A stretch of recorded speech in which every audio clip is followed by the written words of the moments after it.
Greetings and thank you for joining us at FutureMoneyTrends.com. Our guest today made big news earlier this month in the precious metals markets.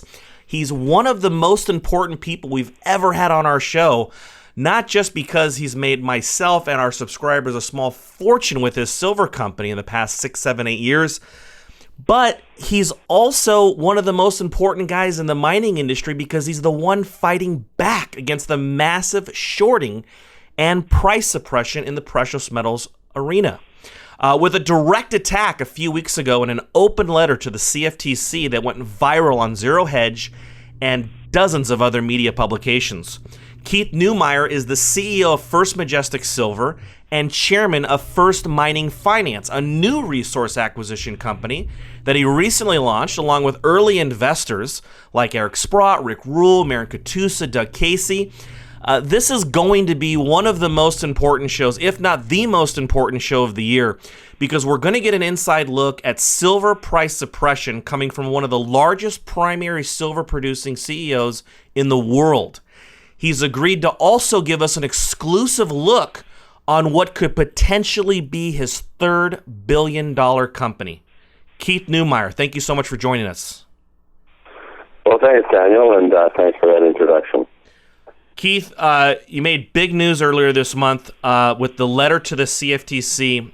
First of all, what caused you to write such a letter and put it out there in the public space? And then, has there been any response from the U.S. regulators?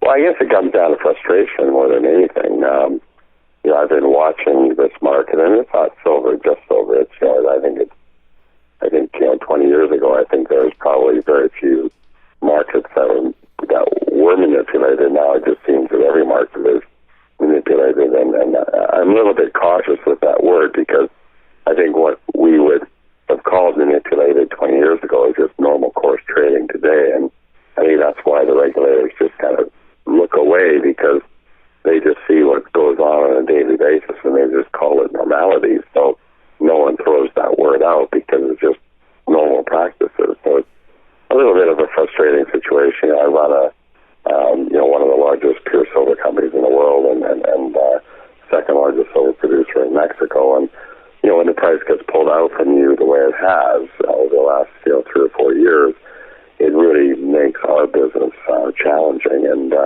we've had many shareholders come to me through email and at the different conferences I go to and, via telephone and so on, asking us to do something. And obviously Ted Butler and others out there are, big advocates or, big spokespeople for the silver market. And I decided it was about time for us to come out and say something. And that's what I did. And no, there hasn't been any response from the CFTC and no response from any other CEOs in the silver or gold business.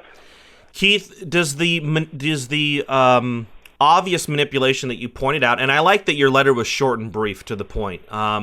You cited a few dates or a date where it was obvious and just put it out there for them to review. And I want to know, does the physical silver suppression also extend to the mining shares? Well, I think it does because I think it's the same trade. If you watch the way the mining stocks trade, you can almost predict what the metal is going to do the next day, and it's a trend that I've noticed several times over the last 10 years. And one day, gold and silver could be flat, and all of a sudden the mining equities are getting slammed, and they're down 4 or 5 or whatever percentage points, and then the next day the metal prices are down. And I've seen it happen the other way, where the metals are getting hit and the equities are maintaining their price, and the next thing you know, the equities get hit. So I think it's the same traders on both sides of the market. Why do you suspect the regulators would allow such an obvious market manipulation, and specifically in the silver market?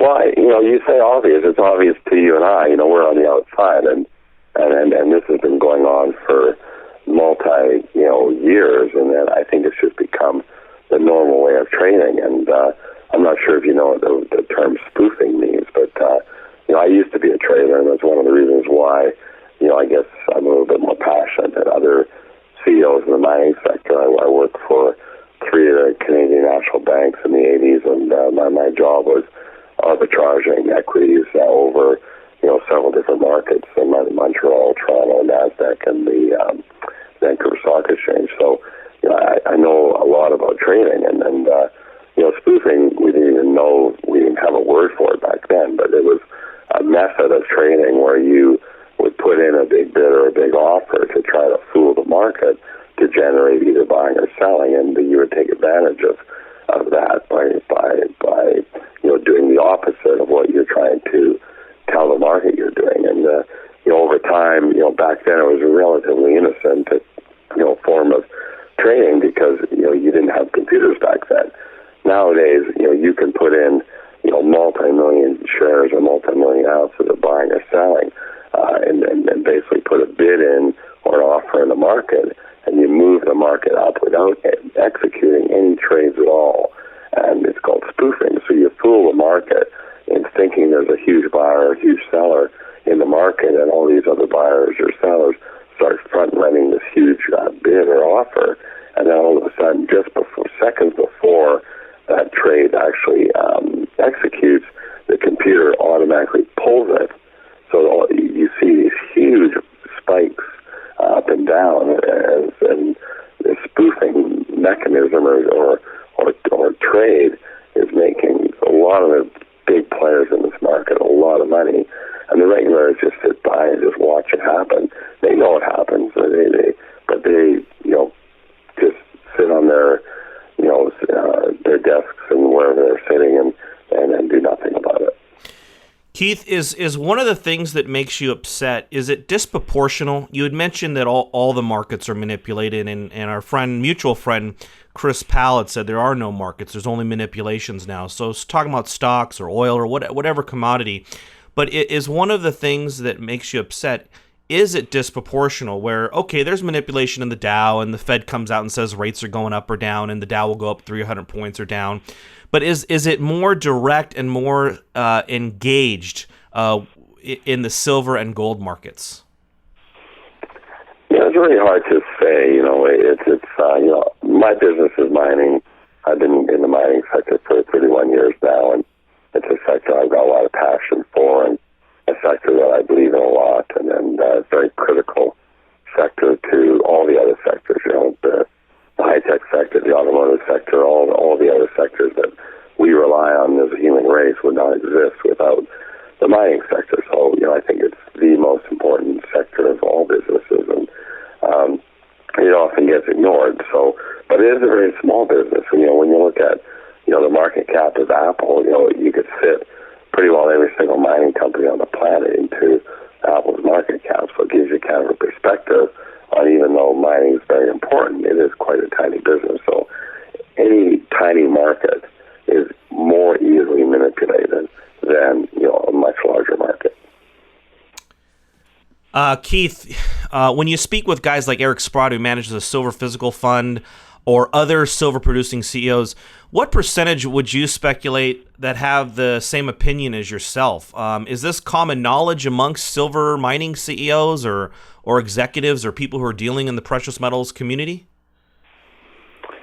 Well, I think, when we're at the conferences and when we're close and chatting, and, we obviously do talk about these things, but it does surprise me a little bit that there are not more vocal CEOs out there. And I think, my history, with, being from the finance side of the business, and many of the other CEOs being, from, accounting or legal or engineering or geology, they tend to have slightly different focuses. And I think, that's probably why you don't see them being as vocal as I am.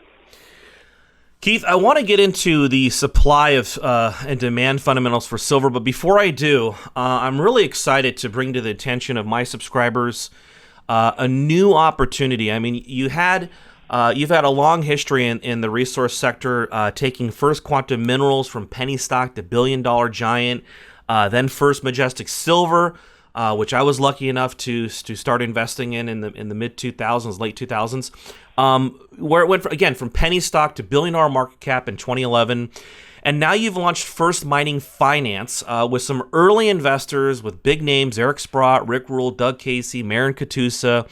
And you started off with 18 projects: gold, silver, copper, lead, zinc. I mean, all on day one. And now you guys just announced a gold acquisition.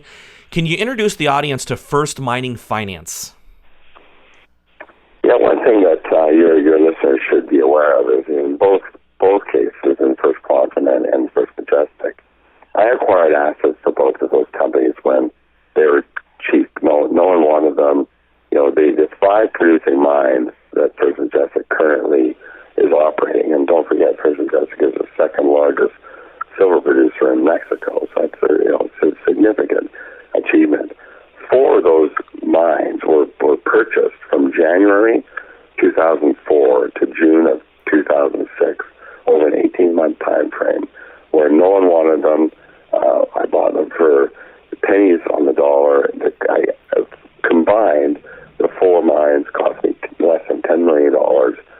Shocking amount of money. Actually, it was around $10 million. I'd have to go back and do the calculations specifically, but it's around that number.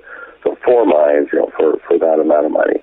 I'm looking at the market today where we're seeing just absolutely ridiculous valuations, and I decided to put together another company, and we're the first acquisition, Coastal Gold, very, very interesting project. It's going to be a big gold mine in the future, and as you said already, we've got 18 projects coming out of the gate, so Coastal will be our 19th project. We're looking at another dozen other companies we're looking to acquire over the next 12 to 24 months, and shareholders will be pleased with some of the things that we're doing there. And you're right, my focus is to build another billion-dollar company. I'm not doing this just to have some fun and games. I'm very serious about the company. I'm the chairman. I put together a very good management team, and we're very focused on building that business. Keith, I was talking to Marin Katusa the other day, and he told me $1,000 is like having $20,000 in the market 5 years ago. And if you could just give us an idea of what he's talking about, looking at just some of the assets in First Mining. First Mining is a company, market cap is less than $30 million right now. What were some of these assets that you guys have? What would they have been valued at 5 years ago, say? Well, I think that forget about the Coastal transaction, because that's, by itself, in normal markets, gold trades, has been trading, between $50 and $100. When I say that, I mean, for a mining company to go and buy ounces in the ground, that's what a company would generally pay for ounces in the ground. Now, of course, it did go higher than that. There were some transactions that went through at multi-hundreds of dollars. But today, ounces are selling for less than $10 an ounce in the ground.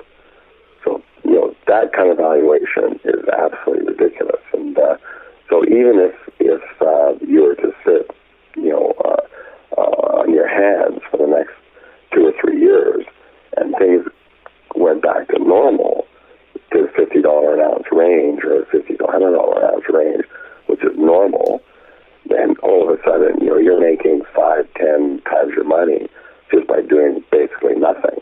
So the First Mining's portfolio, in my view, the original 18 projects, I think it would have had a market cap of easily $100 or $200 million, and potentially even higher than that, because there's some really good projects in our current portfolio. Adding Coastal to that, it's got 1.2 million ounces of gold in the ground. Value it what you will, but you've got another, multi-tens of millions of dollars in valuation there, and then plus the other acquisitions that we'll be doing over the next 12 to 24 months. Keith, you just mentioned more acquisitions next 12 to 24 months. What about, let's say, 3 years from now? I mean, what can investors fully expect from First Mining Finance? Because it is different than First Quantum Minerals and First Majestic Silver in the sense that they're more traditional exploration, and then you brought them to production. What can we expect as investors in First Mining, which trades on the TSX Venture under FF? Yeah, I'm saying 12 to 24 months because I'm trying to be conservative. Look, I'm hoping we're going to do things much quicker. I'm on record by saying that I hope to have 3 major acquisitions done by the end of this year. That's my personal objective. Whether I'll be able to pull that off or not, it depends, how things go in the next few months. But, that is very, very much our focus, and we're being very aggressive, with that plan in place. But you're right. First Mining Finance is not First Majestic, and it's not First Quantum. Both of those companies became producing companies, very large copper company, very large silver company. In this case, we're not going to be a producer. We're not going to be an explorer. We're not going to be a developer. We're simply buying these assets, and then we're going to go look for partners. And in my view, this market is very broken. And as a result of that, the values that we're seeing right now are absolutely ridiculous and unseen in my 30 years of being in this business. And I want to take advantage of it. I think that a year from now, 2 years from now, 3 years from now, we'll have partners, major mining companies partnering with these projects, creating value for our shareholders, paying dividends for our shareholders, doing share spin-outs, doing royalty structures, doing streaming deals, creating revenue, and then paying dividends to our shareholders. And obviously, our shares, I would think, would appreciate nicely as we build the business. Keith, on to the metal specifically, because not only are they trading at low valuations and the assets are cheap, but there are some supply and demand situations. And now a lot of us are familiar with silver, and I do want to touch on that. But last I spoke to Rick Rule, he seemed to be very excited about the supply and balance for zinc. And you're obviously an expert on the metals specifically, and of course with First Majestic Silver, physical silver. Can you just share with the audience the opportunity in investing in these metals right now, or the underlying assets that have them, of the supply and demand imbalance for silver, and then if you could touch on zinc for us? Well, Rick is referring to 2 major mines that are coming offline this year, and there's about 1.2 million tons of zinc concentrate coming offline, which represents about 15% of the world market for zinc, and that's a pretty big number for just all of a sudden to disappear. What your listeners should realize is both of those mines produce silver as well. So there's a lot of silver coming offline. There's about 10 million ounces of silver coming offline this year from those 2 mines. So there's a lot of excitement in the zinc space as a result of that. There's a lot of clamoring going on behind the scenes. At First Majestic, we're actually doing some planning, some 1 and 2 year planning to bring some of our zinc ore bodies, which we've ignored in the past, because we've been very much focused on silver. But due to the supply and demand fundamentals for zinc over the next couple of years, we're expecting to see 50% increase in zinc prices over the next couple of years, and I think it makes sense for us to have a plan in place to bring zinc online. We're already producing zinc already, but we'd like to increase that over the next couple of years. But it just goes to this whole metal sector, and that's why I think First Mining is such an important company, because there's a complete disconnect. People are paying attention to the Alibabas or the Apples or the next biotech IPO, and all these guys, all these institutions or investors are making a lot of money in that sector. And it's great that they're doing that. I don't have any problem with people making money, but at the same time, they're completely ignoring the resource sector. And the supply and demand fundamentals for silver are just absolutely amazing, and gold and zinc and copper. And in First Mining, we're not one metal specific. We're buying good quality assets of all metals. The jurisdiction is really important to us, and that's really ultimately primary criteria is permittability and jurisdiction. The metal comes second. Keith, what do you think ultimately this is totally speculative, of course, because no one can predict the marketplace, but what do you think the free market price of silver is if we didn't have this massive concentration of short positions?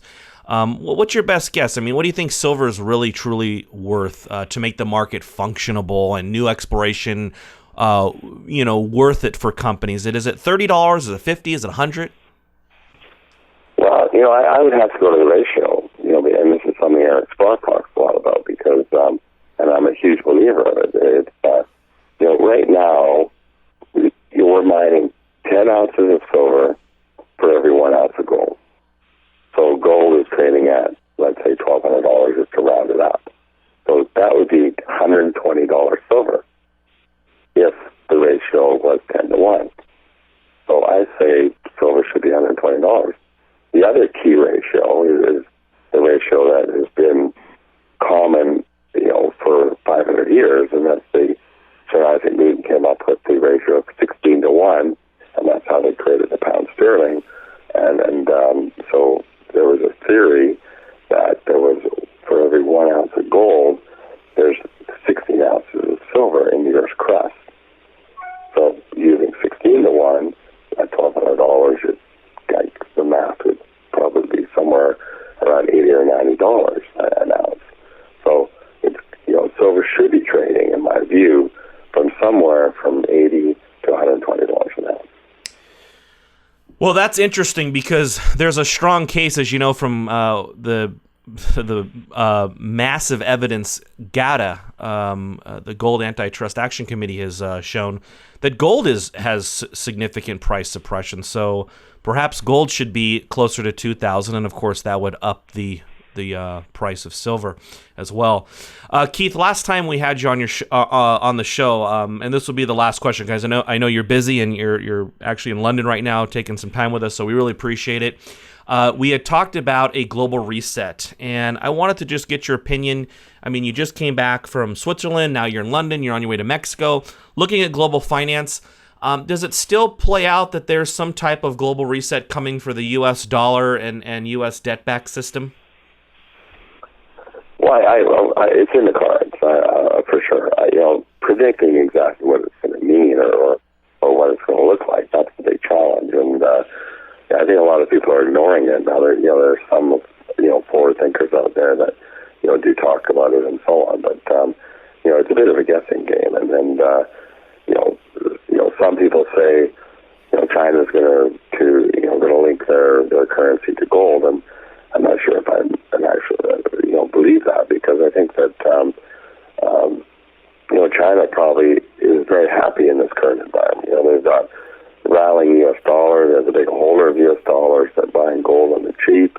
They can go and buy all the mines around the world that they're doing. They can buy a bunch of hard assets around the globe, which they're doing with expensive U.S. dollars and cheap commodities and low oil prices. China's having a great old time right now with